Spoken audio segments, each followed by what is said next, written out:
Hi viewers, அஸ்ஸலாமு அலைக்கும்.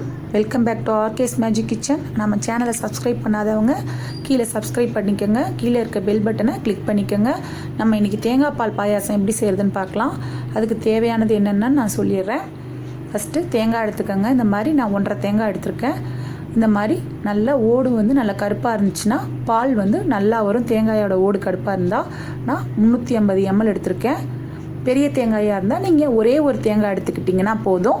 நான் 350 ml எடுத்திருக்கேன். நம்ம சேமியா பார்த்திங்கன்னா நம்ம நார்மலாக கடையில் விற்கிற சேமியா தான். இது உப்மா கிண்டுற சேமியா. திராட்சை நான் எடுத்திருக்கேன்.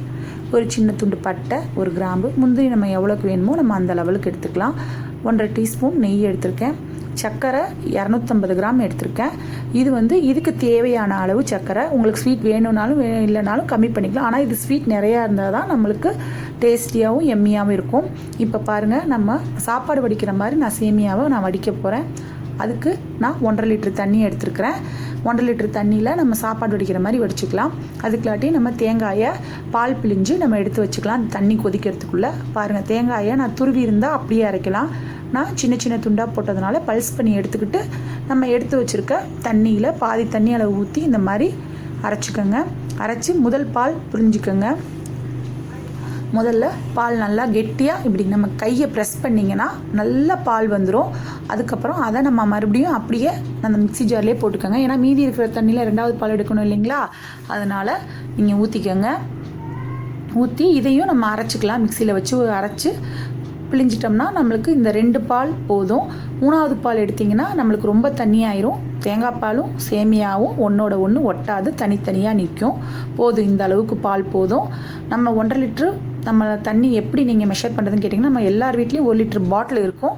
அந்த அளவுக்கு நீங்கள் மெஷர் பண்ணிக்கோங்க. இல்லை 1/2 லிட்டர் பாட்டில் இருந்தாலும் மெஷர் பண்ணிக்கோங்க. பாருங்கள், தேங்காய் பால் இந்த அளவு கெட்டியாக இருக்கணும். இந்த ஸ்டேஜில் நம்ம சர்க்கரையை போட்டுக்கலாம். சர்க்கரையை போட்டு நல்லா கலந்து விட்டுக்கோங்க. சர்க்கரை நல்லா கரையணும். நல்லா சர்க்கரை கரைஞ்சாதான் நம்மளுக்கு அதில் ஊற்றுறதுக்கு கரெக்டாக இருக்கும். இப்போ நான் வடித்த உடனே நம்ம தூக்கி ஊற்ற போகிறோம். அதனால் நல்லா கலந்து விட்டுக்கோங்க. இப்போ நான் 1/2 லிட்ரு பாட்டிலில் தான் நான் தண்ணி மெஷர்மெண்ட் பண்ணி எடுத்து வச்சுருக்கேன். நான் 2 லிட்ரு அப்படிலாம் சொல்கிறதுலாம் நீங்கள் அந்த மாதிரி மெஷர் பண்ணிக்கோங்க. நீங்கள் இப்போது நான் தண்ணி பாருங்கள் நல்லா கொதிச்சிருச்சு. கொதித்த உடனேயே நம்ம சாப்பாடு கொதிக்கிற மாதிரி கொதித்த உடனே இப்போது சேமியாவை நம்ம எடுத்து போட்டுடலாம். சேமியாவை எடுத்து போட்டு ஒரு 5 நிமிஷம் வேக விடுங்க. நம்ம ஸ்வீட்டு நம்மளுக்கு எடுத்து கொடுக்கணுங்கிறதுக்காக கொஞ்சம் உப்பு சேர்த்துக்கிறோம். உப்பு சேர்த்து இந்த மாதிரி கிளறி விடுங்க. மீடியம் ஃப்ளேம்லேயே வைங்க. பொங்கி இல்லைனா வெளியே வந்துடும். இல்லை பெரிய பாத்திரம் வச்சிங்கன்னா ஒன்றும் பிரச்சனை இல்லை. இப்போ நான் இதை ஒரு 5 நிமிஷத்துக்கு அப்புறம் எடுத்து நான் அப்படி கையில் நான் ப்ரெஸ் பண்ணி பார்க்குறேன். நல்லா மசிஞ்சிருச்சு கையில். இந்த ஸ்டேஜுக்கு நீங்கள் வடிச்சு விட்றலாம். ஆனால் ஸ்ட்ரெயினர் வச்சு வடிக்காதீங்க. சாப்பாடு வடிக்கிற மாதிரியே நம்ம மூடி போட்டு வடிச்சு விடுங்க. மூடி போட்டு நான் வடித்து எடுத்துக்கிறேன். பாருங்கள், இப்போ மூடி போட்டு ஒரு 5 நிமிஷம்லேயே வடிஞ்சிரும். வடித்த உடனே எடுத்துடணும். எடுத்த உடனே மெயினாக இதில் இம்பார்ட்டன்ட் பாயிண்ட் என்னென்னா, இதை நம்ம அடுப்பில் வச்சு தேங்காய் பால் சேர்க்கக்கூடாது. வடித்து எடுத்து நம்ம பாத்திரத்தை கீழே வச்சு தேங்காய் பால் சேர்க்கணும். இனிமேல் இதை நம்ம அடுப்புலேயே வைக்கக்கூடாது. அவ்வளோதான்.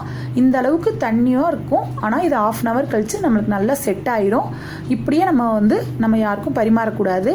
கொஞ்சம் ஒரு 1/2 hour கழித்து நம்ம பரிமாறலாம். இப்போது நெய்யை நம்ம பாயாசத்துக்கு வறுத்து கொட்டிக்கலாம். நெய் ஊற்றிக்கங்க. முந்திரி, பட்டை, கிராம்பு போட்டுக்கோங்க. முந்திரியை வறுத்துக்கலாம். முந்திரி போட்டுக்கலாம். திராட்சை உடனே போடாதீங்க. நெய் கொஞ்சம் லேசாக ப்ரௌன் ஆனோடனே போடுங்க. இல்லைனா திராட்சை கருகிடும். இந்த மாதிரி ப்ரௌன் இந்த ஸ்டேஜில் திராட்சையை போட்டுக்கோங்க. திராட்சையும் நல்லா இது பண்ணோன்னே நல்லா வறுத்தோன்னே நம்ம தூக்கி கொட்டியாச்சு.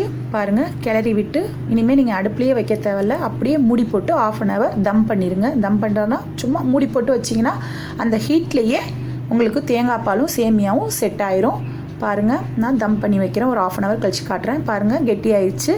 இன்னும் நீங்கள் டைம் ஆக ஆக கெட்டி ஆகிக்கிட்டு தான் இருக்கும். அதனால் இந்த லெவல் உங்களுக்கு கரெக்டாக இருக்கும். பால் எல்லாமே பாருங்கள், செம்மையாக ரெடி ஆயிடுச்சு.